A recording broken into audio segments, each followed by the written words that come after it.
बाहेरून मैद्याचा केक आणण्यापेक्षा घरीच बनवा ना असा पौष्टिक गव्हाच्या पिठाचा गाजर केक. करायला खूप सोप्पा आहे, शिवाय पौष्टिक देखील आहे. नक्की करून बघा.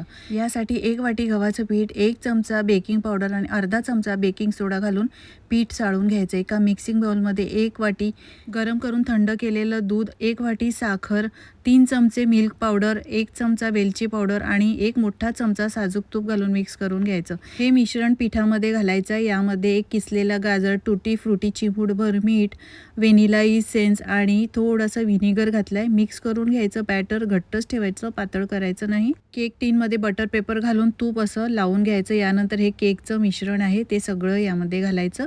यानंतर टॅप करून घ्यायचं आहे. वर टुटी फ्रुटी आणि सुकामेवाने सजवून घ्यायचं. केक आपल्याला बेक करायचा आहे, तर मी इथे कुकर आधीच 20 मिनिटासाठी प्रीहीट करण्यासाठी ठेवला होता.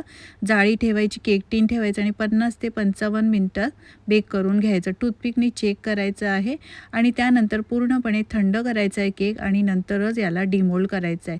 किती मस्त असा जाळीदार केक तयार झालेला आहे. शिवाय गव्हाच्या पिठाचा सुद्धा आहे.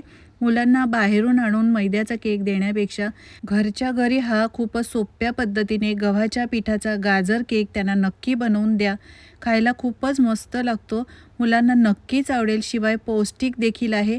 तुम्ही सुद्धा करून बघा आणि करून बघितल्यानंतर कमेंट करून नक्की सांगा कसा झाला होता.